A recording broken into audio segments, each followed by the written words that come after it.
The constructive or combining power by which ingenuity is usually manifested, and which the phrenologists, I believe erroneously, have assigned a separate organ, has been frequently seen in those whose intellect bordered upon idiocy.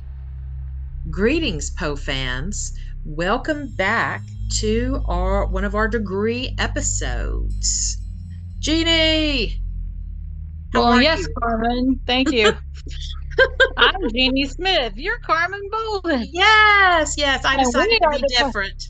I was wondering, okay, Oh, you, okay, threw me off my flow. All right, so I'm okay. It's Monday. It's typical, rainy, it is. It's a very everything. Poe-esque kind of day. Yes, it is, and it should, this time of year it should be snowy, not rainy. It should. It should. But I only have a day and a half left before we go on winter break. So I'd really like to get the students to get their exams or midterms done. So let's not have snow yet. Okay, well, we'll hope for snow when you guys start back to school. Yes, teachers, please forgive me for saying that because, yeah. Yes, you can find her on the Poe podcast if you really want. Thanks, Jeannie. Oh, you're welcome. All All right. right. Well, okay. So we are going to discuss science. Science, science. Oh, one of my favorite subjects, and especially this one. I It's kind of know. a it's kind of an odd science because it has been debunked as a pseudo-science. But in its time when it first started, it was kind of popular, but for weird reasons. But you have to think about the guy who actually created phrenology that we know it as, which he Yes. himself never called it phrenology. He So never wanted it. He was always about theories on anatomy and the function of the parts of the brain, but he never used the term phrenology. didn't he use craniology and bumpology Something like that, yes. interchangeably, depending on the specifics of what he was discussing? And I was going to say, and I interrupted you, but um, you know, I know you're about to tell us the all about phrenology, but Mhm. who is the man that came up with this? Well, this was Dr. Franz Joseph Gall.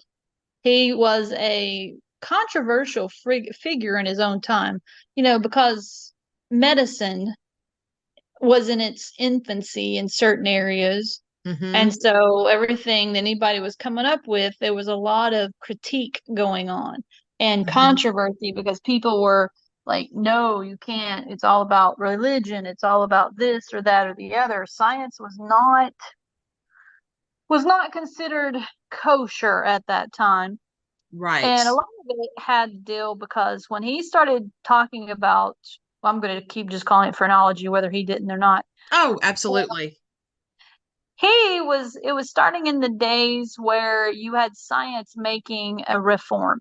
You had Sir Isaac Newton coming up with gravity. You had the laws of motion. You had those things coming up, and he just delved into the world of anatomy. And he was born in 1758, died in 1828. He Okay. was from Vienna, so he was in the Austria area. Okay. So he was developing these theories as early as the 1790s. So basically, probably in his mid to late 30s. Okay. And then in 1805, he had a student and a follower that joined him, J.G. Spurzheim. Forgive me Okay. for butchering because he also is Austrian. Um, that First he time. He embarked on a lecture tour with him. And as at this time, where did the most people do their anatomy studies was in prisons or asylums. So Yes. they were traveling through, Unfortunately, yeah, yes. unfortunately. Well, the sad part is at that time frame, those were unprotected guinea pigs, basically. Yeah, This was way back they before we had the human uh, ban on testing. right, and they kind of just considered if someone was, put in prison, they were fair game. and Right. not considering anybody's human rights. Exactly. Back then, if you were in an asylum and a prison, you were treated much worse than stray dogs or cats or any other type of animal. Yeah. So in 1807, Mm-hmm. he settled down in Paris and started doing his, major work on the cerebral functions. Okay. And he published his first volume called Anatomy of the Physiology of the Nervous System. I'm redoing it because I'm not about to say it in, that language. I'll butcher it even more. Oh, that would be And fun, Jeanie. Anatomy et Physiologie du Système Nerveux. Nice. So yeah, I don't know if anybody understood what I just said or if I butchered it bad enough to where the French are going to hunt me down, Hopefully or not. the Austrian or whoever. But this is the first and still the impressive accounts of structure and dissection of the human brain without ever actually breaking into their brain and looking at it from a physical point of view. Because Okay. remember, he is deciding all of this just based on the bumps and the shape of the skull. He's not cutting into them, he's not looking at the brain as a specimen Mm-hmm. on a table. He's looking at it from kind of judging it like he had x-ray vision or something. Okay. Yeah, that makes sense. And looking at it from just the perspective of the skull, the shape, the bumps, and things like that, I mean, it's all observation based and supposition. And I can see where this definitely quickly became a pseudoscience. Absolutely. I mean, and you can also go back to look at where in museums and all the artifacts and stuff like that, if you go back to Cro-Magnon and Neanderthal days, Mm-hmm. where they would use the skull with the high bridge line and all Right. that to designate where they were Cro-Magnon, where, their level of Homo sapiens. Yeah. And so, in essence, he's taking that as a partial foundation and stepped it up to a little bit more to where he pretty much said the cerebral anatomy Mm-hmm. isolated it to 27 innate human faculties that he said correspond to the areas of the organs of the particular brain and Okay. maintained that the size and development gave them greater or lesser disposition. However, here's the thing later on now, with our new, since the 20th century came about and then the 21st century, a Mm-hmm. lot more studies have been put into place.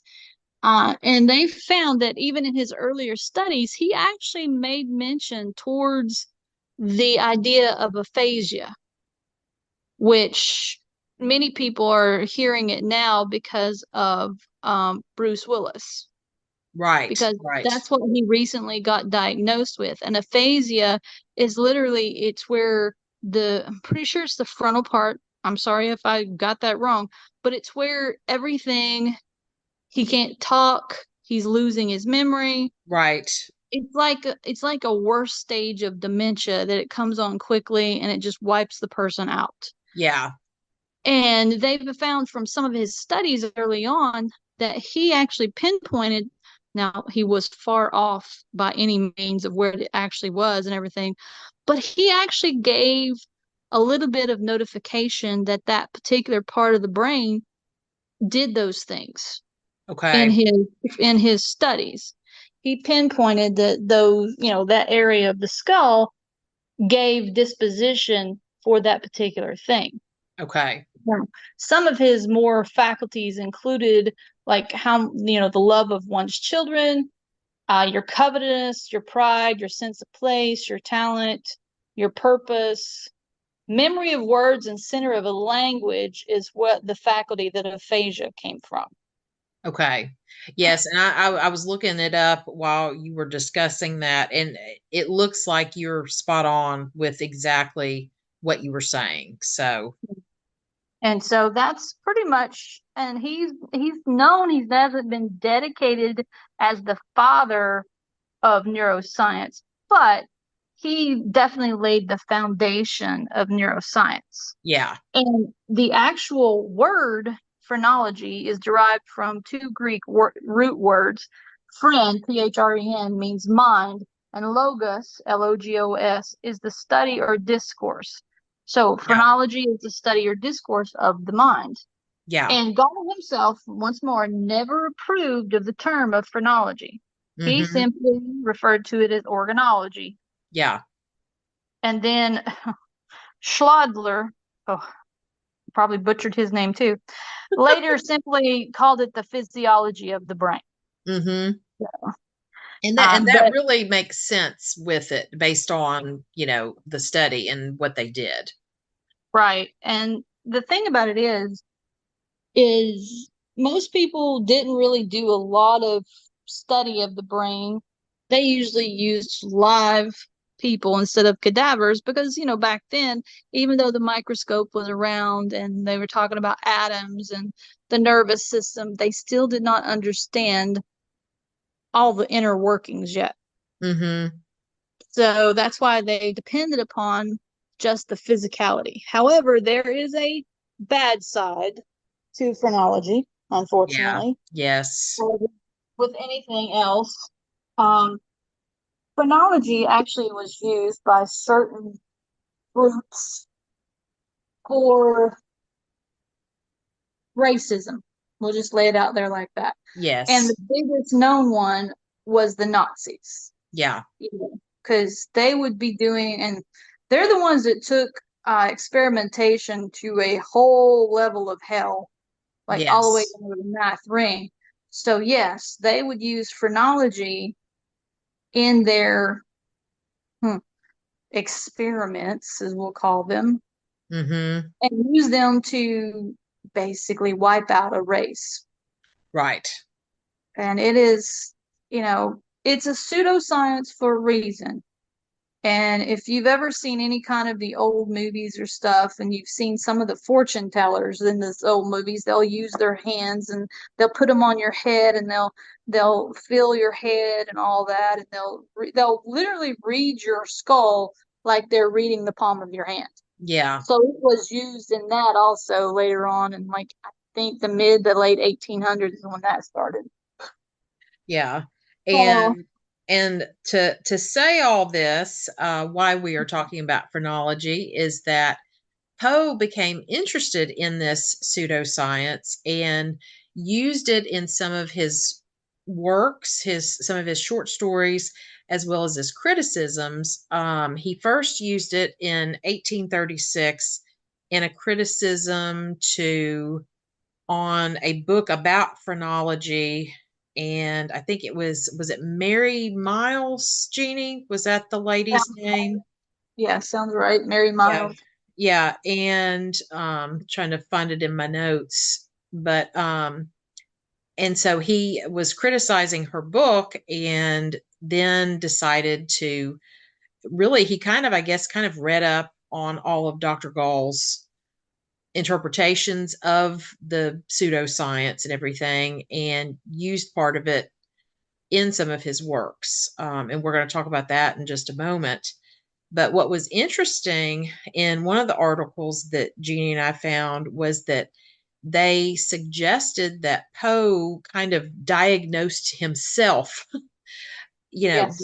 with the character traits basically that come from the hold on, it's the I was trying to find it. He applied the phrenological character interpretation to himself. Yes.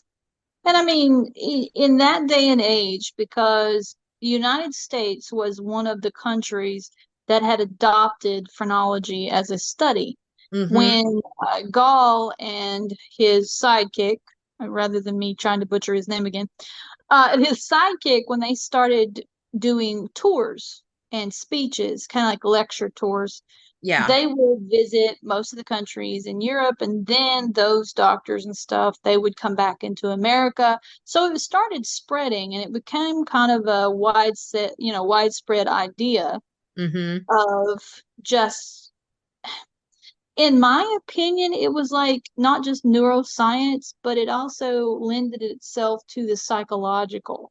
So if you Yes. want to add into like it kind of spurned the idea of looking at the psyche, not Yeah. just the physical. Right. And so in the early 1800s, when this was when he was, publishing his books, they were doing their tours. However, around about the mid 1820s and the 1830s, the terms and the ideas about phrenology started getting a little bit, scoffed at. Yeah. Not a lot of doctors and people were taking it seriously anymore. Yeah. And then Poe himself, when he started putting it in there, he kind of chalked it right up there along with religion. Yeah. And so, it was once more just like everything in those early days.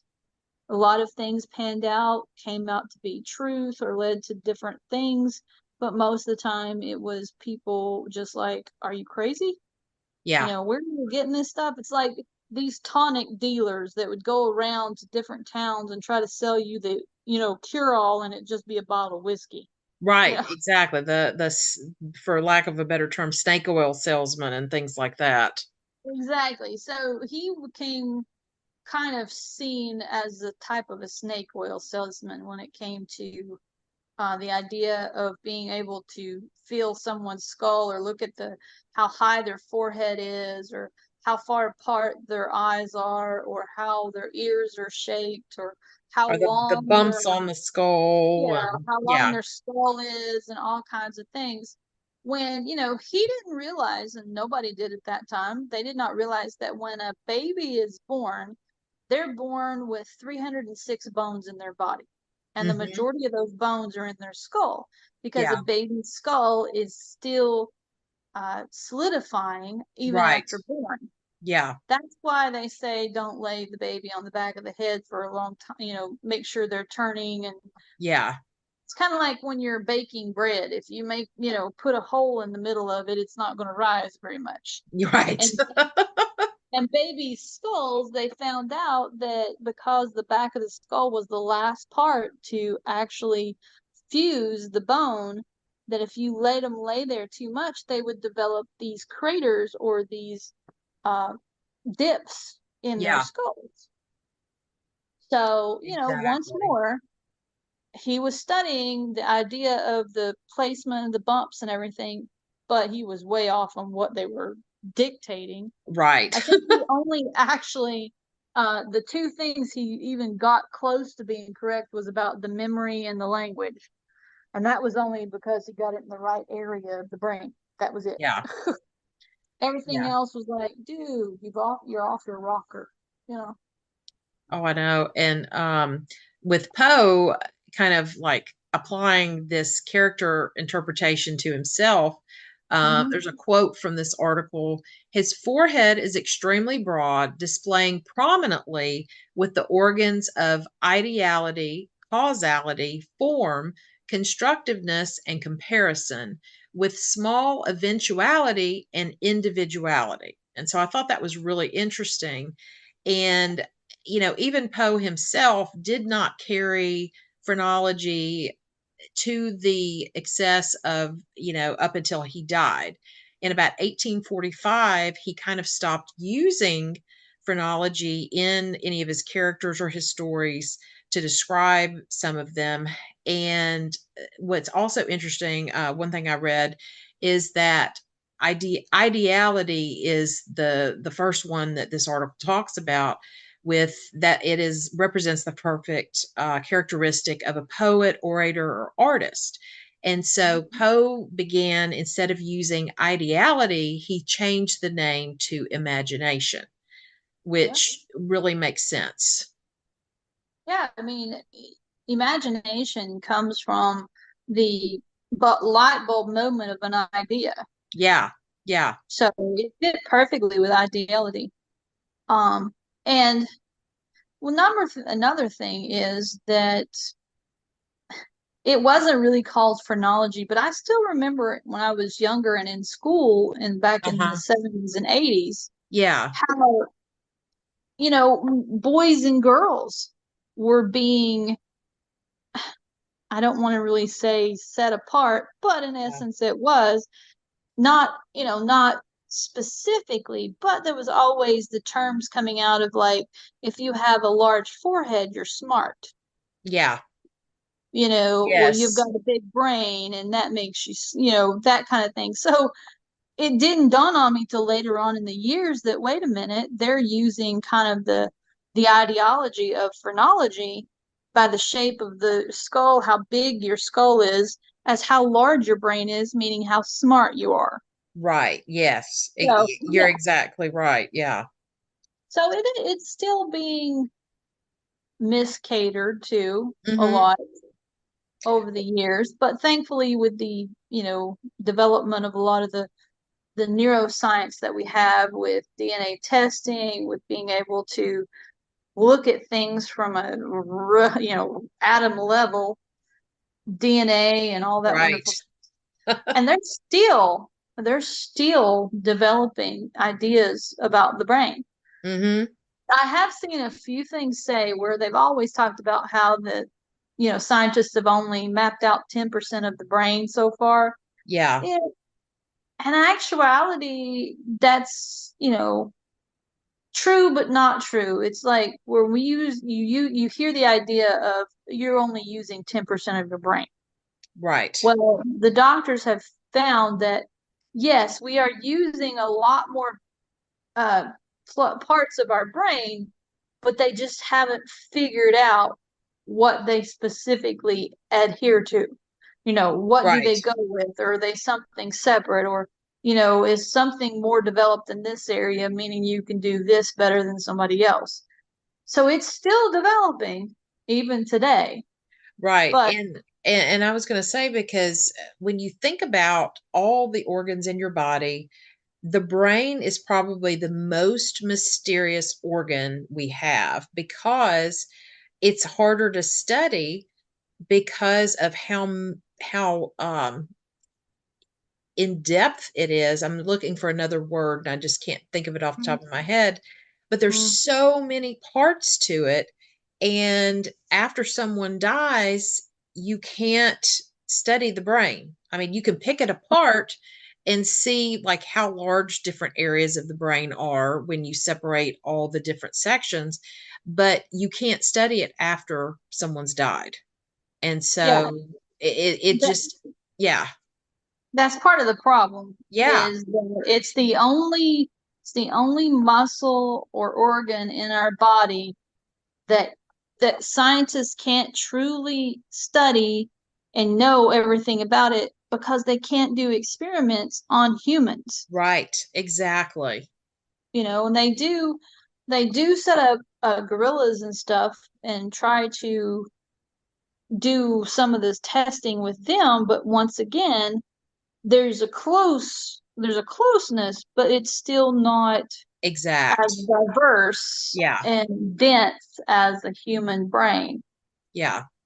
It's like many people get scared witless after someone's died, especially if they're transporting the body or in their funeral home and they're getting ready to embalm them or whatever, because the body is still like draining out of the blood and the muscles are, when it gets in rigor, but the moment it Mhm. comes out, the body will start reacting like it's really alive. Right, exactly, and I think a lot of people don't really know that. No, it's like when you cut off the head of a snake. More people get bitten by snakes after they've chopped their head off Mhm. because a snake is an invertebrate. Pretty sure, yeah. Yeah, Anyway, so when you cut the head off, those muscles and those fangs, because the sacs with the toxicity and this poison or yeah, whatever, venom. I knew I was looking. I was like, what's the you word? Venom. you had it. It's yeah, it's still in the head. Right, So that head will contract and it'll bite onto the closest thing. And most of the time, it's the person that just cut its head off. right, exactly.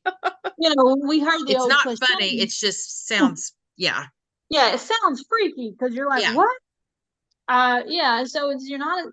Most of the time, you don't need to be afraid of the live snake as much as you do if you chop its head off. right.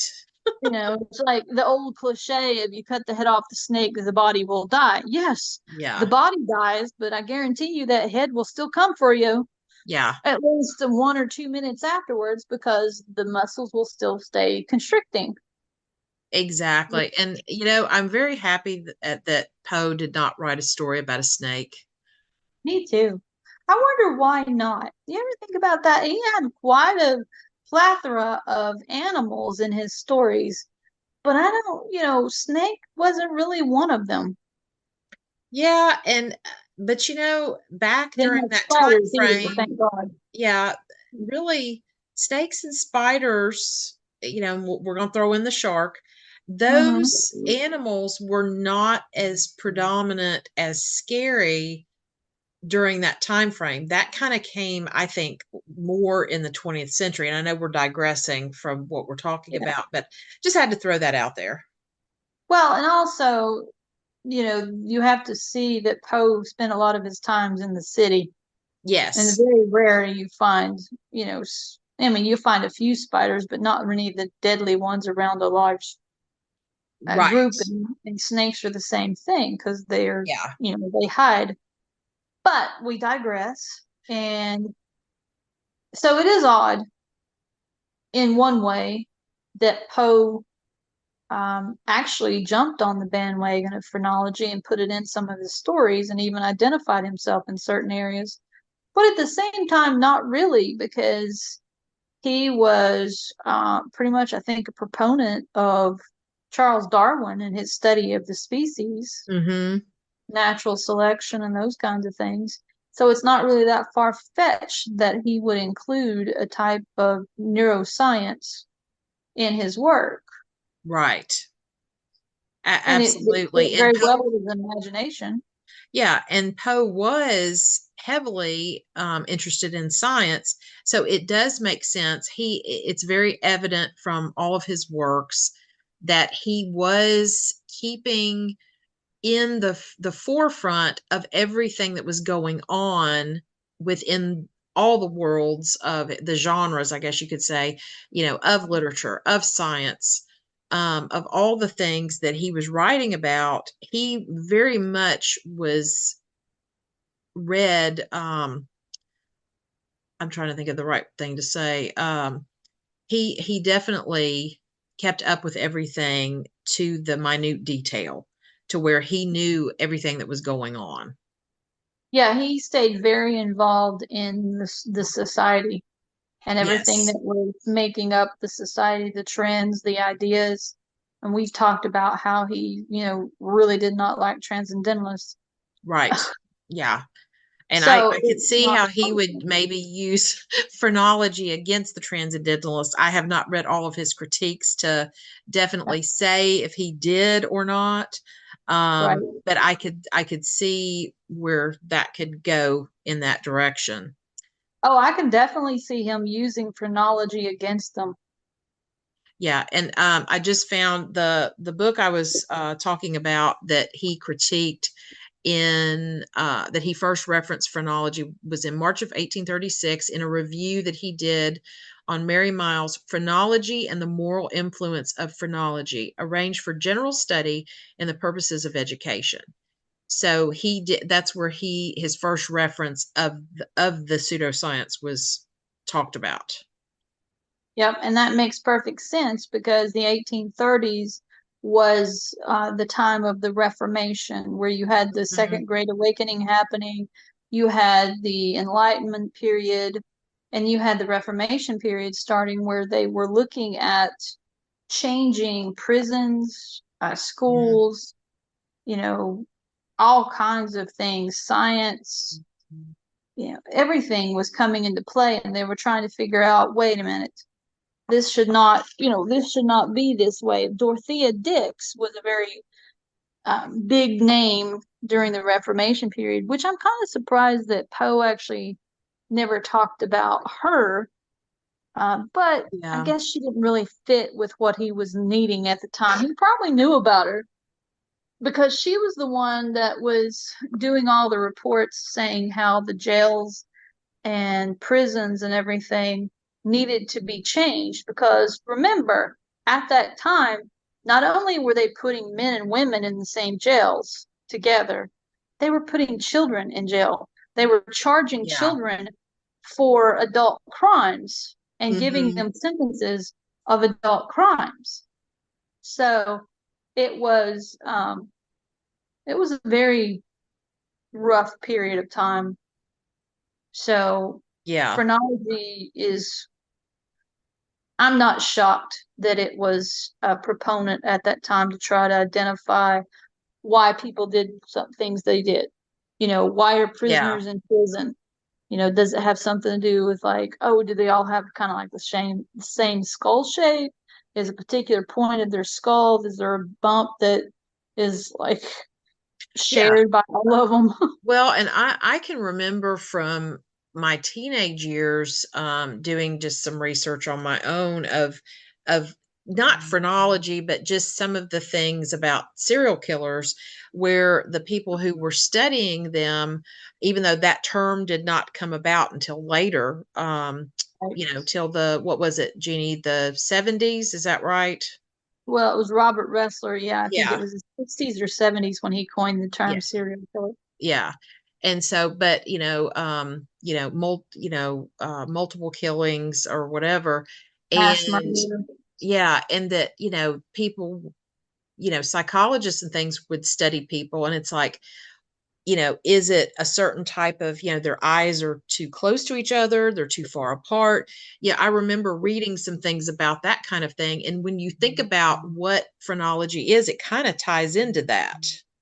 It's like Yeah, and go they ahead. weren't really using phrenology, but some of those elements, I think it's kind of like if you say something but you didn't mean to say something, or like you're in a court and the judge tells the jury strike that, you didn't hear it. It's already been said. It's in Oh your yeah. brain.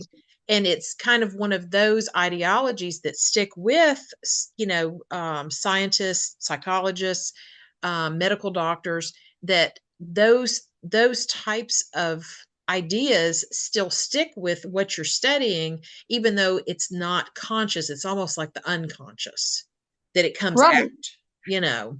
And look at, it was the 1930s, I think Hmm. 1936, when the doctor, I can't remember his name, but he was working at one of these asylums, and Hmm. he was doing lobotomies, Yeah. to try to fix people. And yeah, Right. it fixed them because it removed, pretty much turned them into a vegetative state. Right. Right. So, and that kind of goes along and with Gall saying that the front part of the brain is memory and speech and all that kind of stuff. And yeah, so it's amazing how Gall from the late 1700s Hmm. was probably in that day and time considered no better than a witch. Yeah. Probably they would want to burn him at the stake because they thought he was spouting nothing but nonsense Right. that actually had the foundation ideas that led to the neurosciences that we have today. Yeah. And then, Poe, one of uh, one of his stories that falls definitely into the world of phrenology is the imp of The perverse. perverse. Hmm. And he even uses the terms phrenologists and phrenology and all those others in that story. So, and I think it also lends to the stereotypes because phrenology was very much, leading more towards a stereotypical, like we were Hmm. talking about. If you had a big forehead or a big head to begin with, they Right. automatically said you had a big brain, so you had to be smart. Exactly. I was gonna say, I'm just gonna throw this in. This is just kind of a little funny. Um, Jeff and I measured our heads for hat sizes, to kind of Hmm. keep on hand because my husband Jeff wears a lot of hats, and he looks really cool in hats, and I wear hats occasionally. And so I was like, hey, brilliant idea. Why don't we actually write this down so when we're out somewhere we can actually buy a hat that is, the appropriate size, that kind of thing. And so my head measured like 7/8 larger than his. And so I joked with him. I said, I'm smarter than you. I've got a bigger brain. And we were joking, of course. But Oh yeah. it's just funny, that when you Yeah. think about that kind of stuff. And it did just you like, okay, why is there different size skulls? Right, right, I mean, especially when you think about it and you add in how most are given IQ tests at a young age to decipher where they would fit in education wise, why right. not just measure everybody's head and say it's the same thing? If you have a certain IQ and then there's a bunch of people with the same IQ and you measure their skulls and they all have the same skull, you know, is there is it correlation here or is it Oh, I or is it know. just coincidence? Exactly. And, kind of going on the whole thing with mine and Jeff's heads, mine being just a tad bit bigger than his, you know, he is very intelligent. And, if you want to go into the psychology of it, bringing in multiple intelligences, that theory, he's very intelligent in certain areas that I'm not necessarily as intelligent in. And it's just, that preference of what you are more apt to, and um, kind of how you have learned things. But so it's like I'm not smarter than him just because my head is 7/8 bigger than his. It's silliness. Yeah, and so that's, I mean, that's the thing. That's why science has a specific scientific method they use Yeah. when, looking at different things, because just because something might, fit together, like I was saying, the people who might have the same IQs have the same skull size does Hmm. not make it a correlation. It just makes it a Right. coincidence. Absolutely. Absolutely. You'd have to do an actual, you know, study that is, you know, with a control group, a tested Yes. group, and things like that. And who knows, something may have been done at one point Yeah, within the study of phrenology on something like that. yeah, and that would be extremely interesting to me. But at the same time, the IQ test, the intelligent quotient tests that are given are based on general levels, and it Yeah. also it also doesn't take into consideration a non-formal education versus a formal education. Hmm. Like think about Poe. Poe during the time that he was alive, he would have been considered in one of the high class, high level, because he was one of the lucky ones to actually get an education, an Right. actually well-rounded education. Yeah, even though he didn't Whereas, finish his college education, he still right, was able to gain some of that. Yeah. he actually got an early education, Yes. which most in that time period, if you were, so let's say a female, if you were a female, you might have gotten some schooling if you had a rich enough family, but you only got Mhm. schooling in certain categories. Right. And kind of more of a finishing school with etiquette and things like that, more than the classical studies. Yeah, if any woman actually wanted to go into studying science and medicine, I mean, Dr. Quinn, Medicine Woman, the TV show pops into my head every time I think about it. Yeah.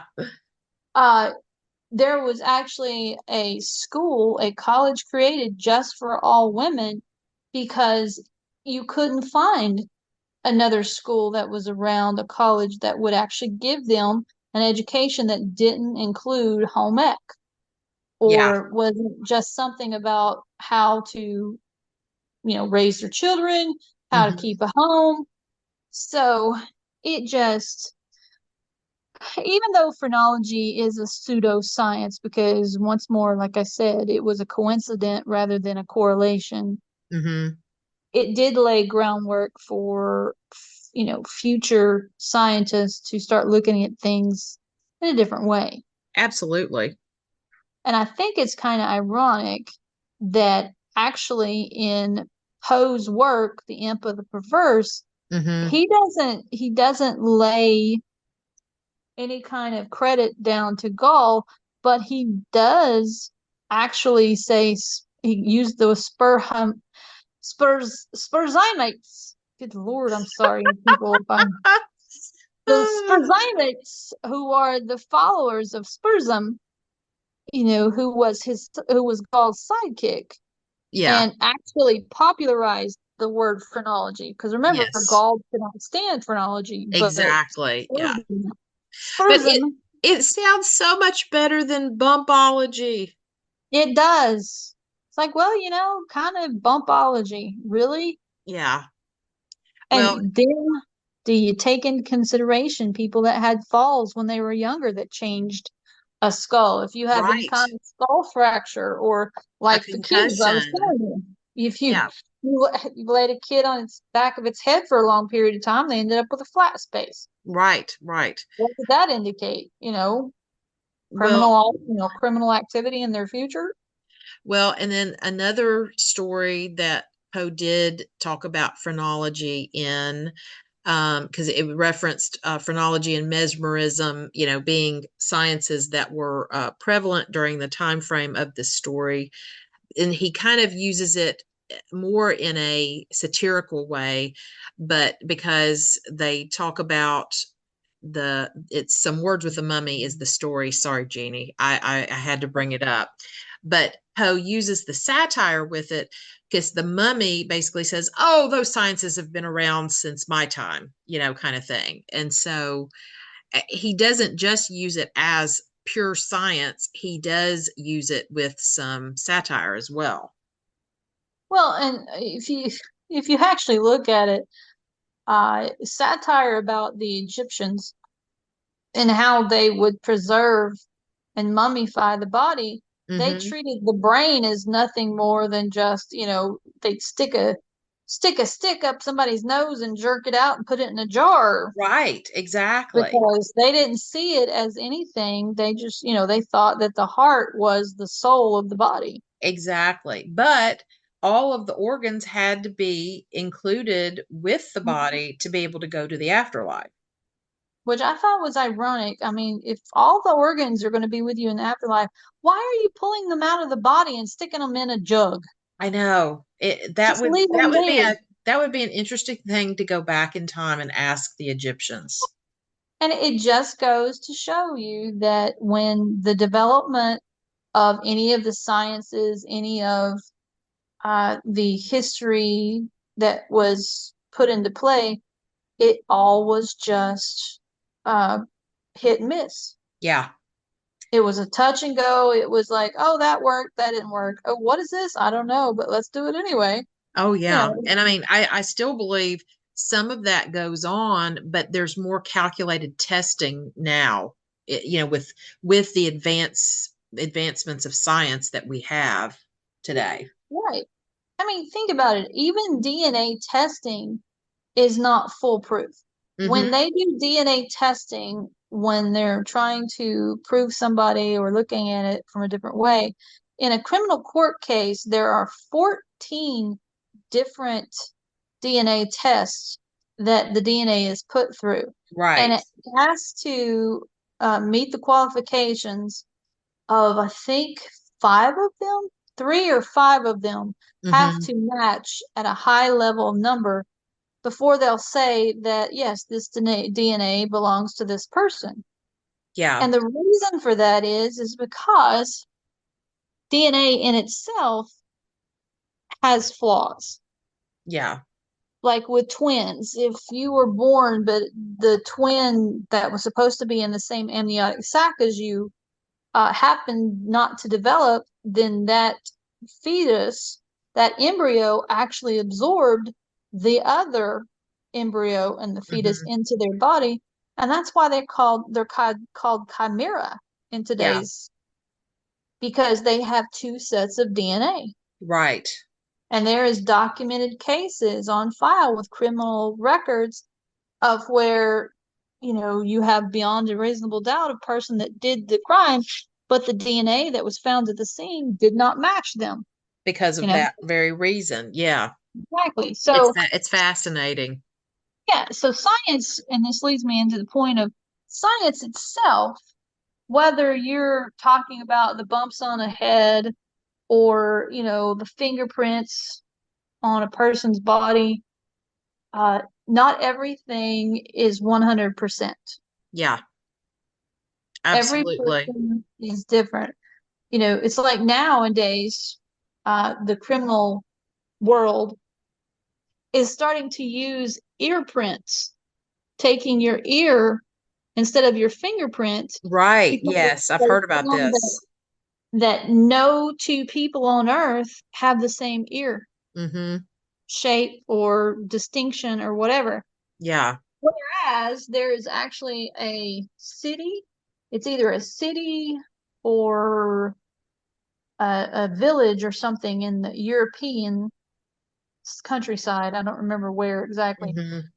They're born without fingerprints. Oh, wow.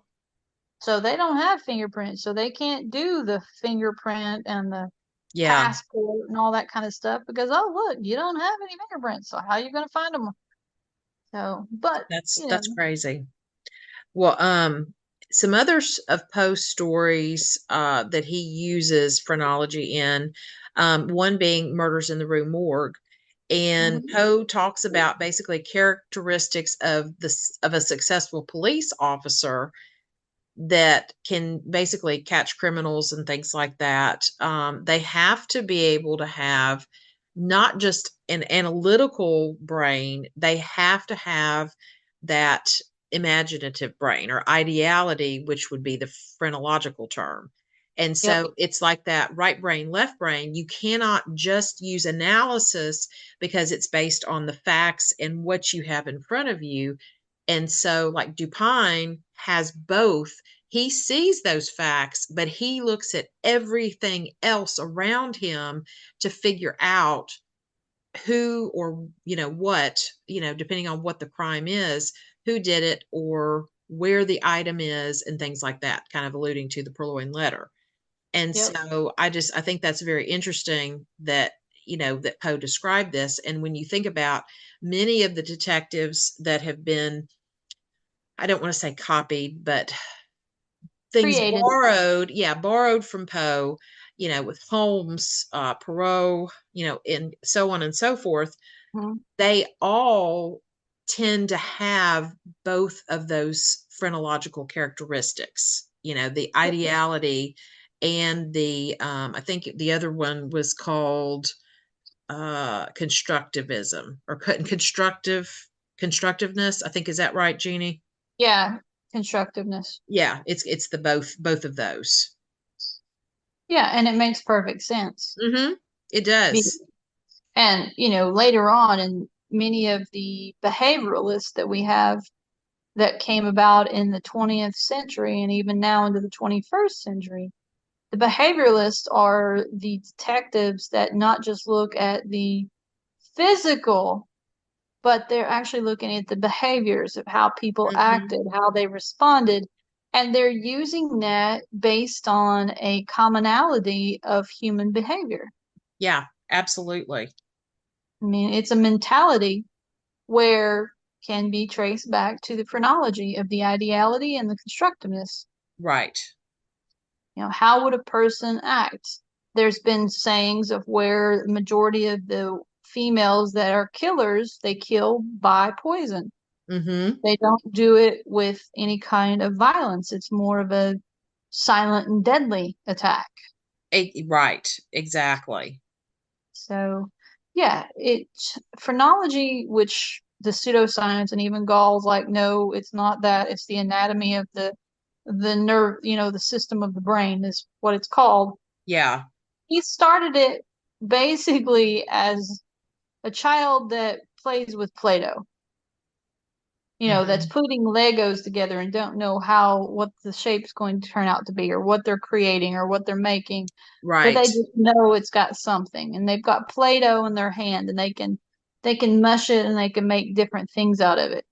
Yeah. It's that was pretty much the basics that you could apply to the study that he created.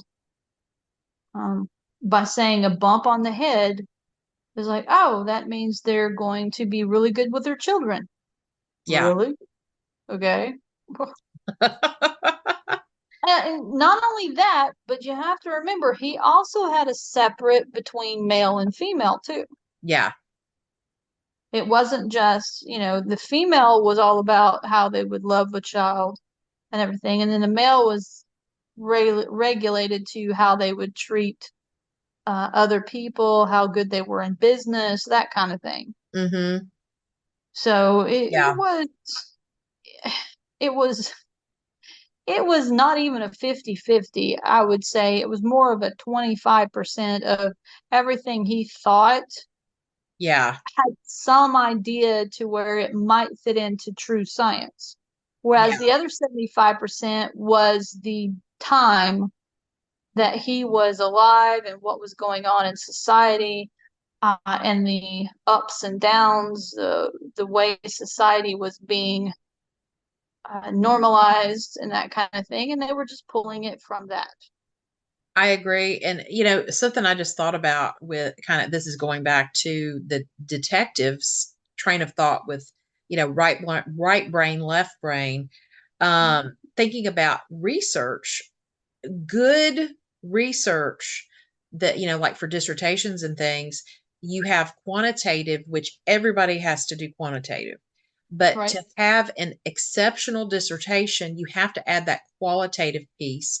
When you think about it, it's analysis on both sides, but it's numbers and it's also kind of that human quality with the qualitative. And so even that you could even embed in phrenology. Not saying it came out of that, but it ties to it with that constructiveness and ideality. Yeah. And the real kicker when it comes to qualitative research, Yeah. unlike quantitative research, when it's all about the numbers and the, Yeah. specific, you can't really lie when it comes to numbers Mm-mm. because what you're testing is a solid, you know, solid grouping. Yeah. Whereas in qualitative, when you're doing anything with humanity of any kind, Right. you're never going to get a 100% on anything. You can always take that research and for like one thing or the other, you can skew it to where it can fit with whatever theory you can come out of. Like I was saying Exactly. earlier, if Yeah. I got a group of people that had the same IQ and then I did a study of, how Head many bumps they size. had on their head or where Right. it was at, it's like, oh, look, this fits. No, it doesn't. So that's kind of like what was happening in those days is he was trying to use theory of a scientific outcome Mm-hmm. to pinpoint how the brain works in different people and how people are the same or in how people go crazy, how people commit crimes. Yeah. But the problem was is he was trying to apply qualitative a quantitative outcome to a qualitative research. That's a nice way to say it. Yeah, he couldn't do it. Now Yeah. if he had the MRI machines and if he had the CAT scans that we have now and the X-ray machines and things like that, I mean, sure, he could cut somebody's brain open and look at it from the inside, but like we were saying earlier, if a person's already dead, when you look at the brain, it's not going to tell you anything other than, woo, look, it's there. You can weigh it. Yeah. You can see how big it is. That you can see if one side's smaller than the other one, but you can't really dictate what that means. And he Yeah. couldn't because he didn't have the right technology. he didn't have the scientific advancement that we do today. And the buy-in of people that would support him. And with the direction that phrenology went, as like to the extreme of the Nazis' use of it, I'm Right. very happy that it did not prolong itself in our world, because when you really think about it, there's some hatred involved in it. Yep. We there was stereotypical behavior that was plunged into it. There was a Mhm. socioeconomic discretion. Yeah, There was segregation. There was all kinds of things. yeah. Culture, geography, everything played a part in how people viewed it and used it. And so Hmm. I am truly glad that for the essence of phrenology, it was not kept for a long period of time and people started saying, this is stupid. Why are we Well, listening to this? right. And I'm glad it didn't, it stopped, and it did not evolve into a true science that, Right. It was now, and like Poe put into his work, it turned into a satirical yeah, um story, a satirical way of thinking of things. It's like it, wasn't treated as truth. exactly. And, a story that does really add in the satire with exaggeration that Poe wrote is The Businessman. He Yes. definitely took that to a very farce level of satire. He Hmm. also, some of his other stories that he used phrenology in, or there's a kind of a stylistic elements in there.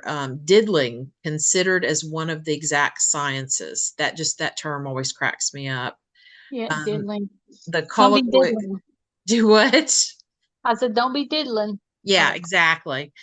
The colloquy of Monos and Una, and the Devil in the Belfry. Both of those are, stories that he used it in. And I think the Devil in the Belfry might have been one of the last ones that he used it. right. And As it's that what's funny about that story is everybody's obsessed with time, and the devil comes in and makes the clock chime 13, and so hmm everything goes into chaos. We yeah, won't tell much else about that. exactly. And that just goes to show that there's another genius behind Poe because he was able to utilize these idiosyncrasies Mm-hmm. of the time period to fit into the farcical of creations. Right. And he made them at one point, you start and you're like, what?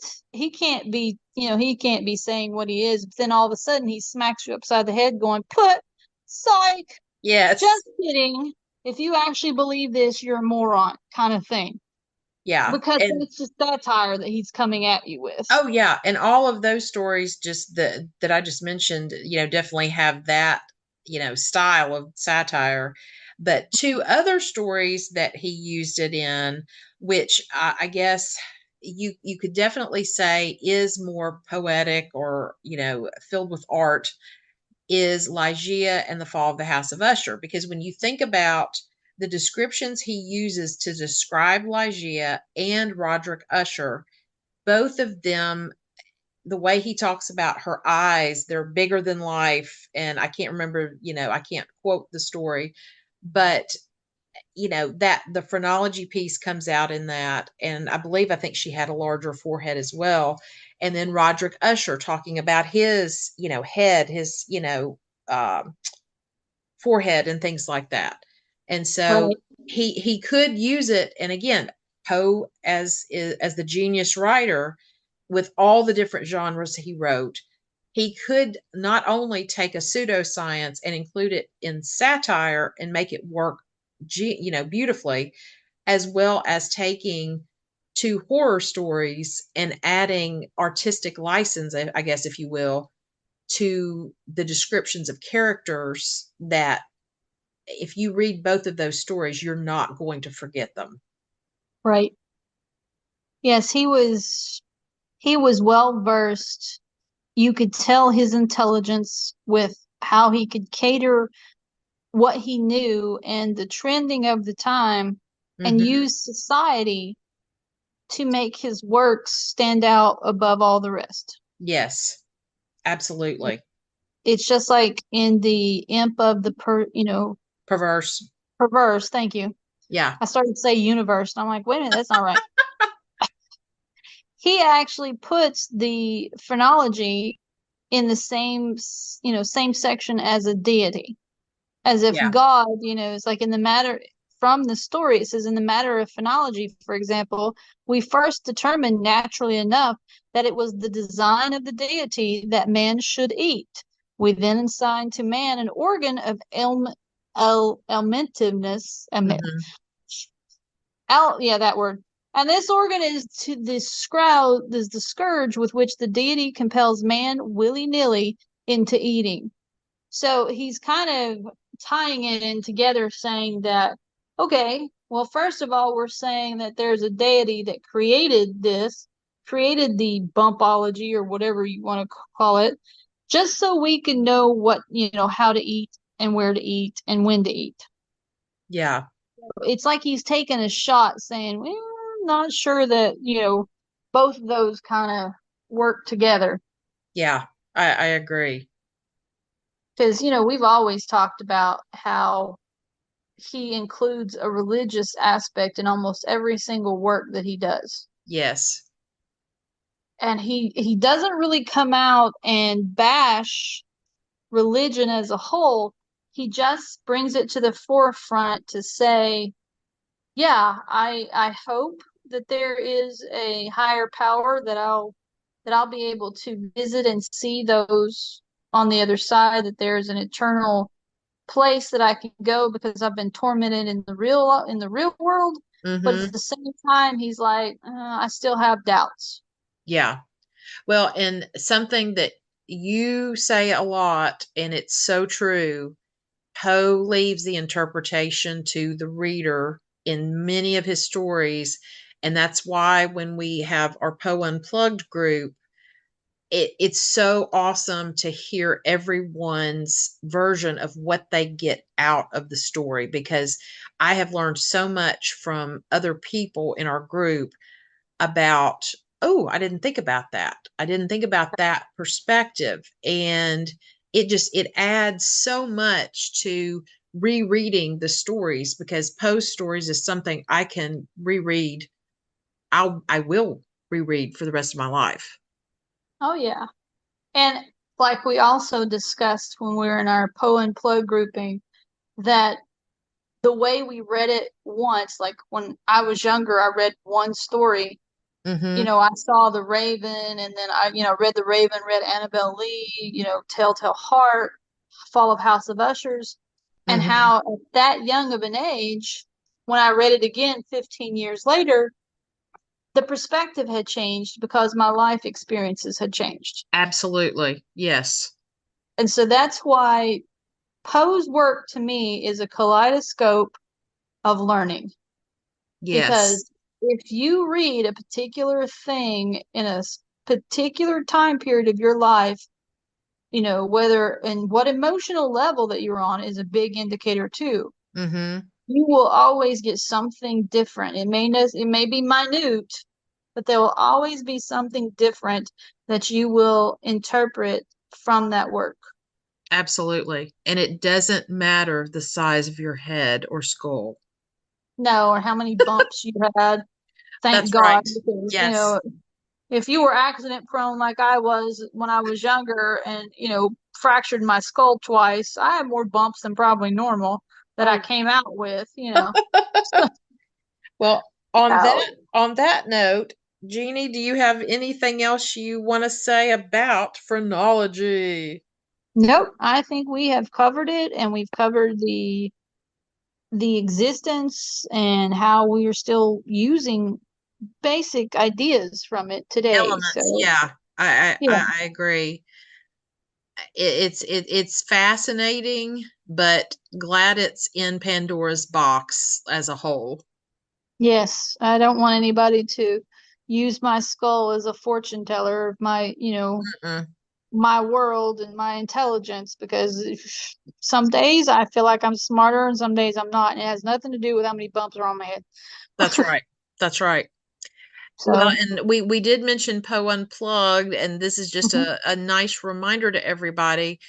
Every month, the last Tuesday of each month, we do Poe Unplugged. You can go to our website and sign up. There's a Google form, and we will send out the Zoom link the morning of the event. And we mhm, always give you about a month ahead of time to know what story we're reading, and we'll discuss it. Sometimes we have special guests to add additional information that above and beyond what Jeanie and I know. And so that's a mhm. really cool thing. And this episode will come out after we've had this month's, because we had to move it up for the holidays. But Right. in January, it's going to be January 30th. We're going to be reading The Murders in the Rue Morgue. So definitely go, give us probably till the end of the month. We'll have it up on the website and register. Email us if you have any questions about it at 6degreesofpoe@gmail.com. Yes, and we would love to have you join us to the discussion of one of his very first, well, it's the work that gave him the father of the detective story moniker. Absolutely. Yes. And we would love for you to join us for the new year of Poe. Yes, yes, the New Year of Poe. I like that. Yes. All right. And also, too, check us out on our X, not Twitter anymore, Right. Facebook. We have our YouTube channel called Poe Unplugged. We've added some new features on there. Words on Wednesday. We have time travel, Yeah, I wish. time talks with Jeannie. I'm being hopeful here. Yeah, Yeah. time talks with Jeannie and on the road with Carmen, and you'll learn all kinds of different things about history and Poe connections to states and things like that. Yep. And it is interesting, and because we are teachers, we try to keep it not as a not as if we're a classroom lecture. We try to That's keep right. a little levity and just basic information to give you some a little bit more to learn. That's right. And we also have a Patreon. So if you want to sign up for that, and basically you do have some really cool benefits that come with signing up on Patreon. And Yeah. I can't think of anything else, Jeannie. Can you? No, I think we've pretty much covered everything. We do have a newsletter Yes. Oh, yes. that you can sign up on the newsletter through our website, Yes. 6degreesofpo.com.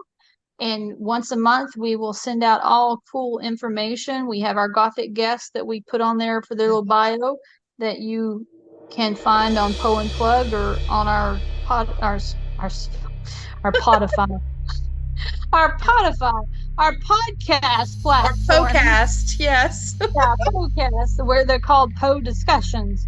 Good Lord, I think that tells us right then and there that it's time to call this to an end. I agree. Well, on that note, Jeannie, we We are are Poe Poe out. out.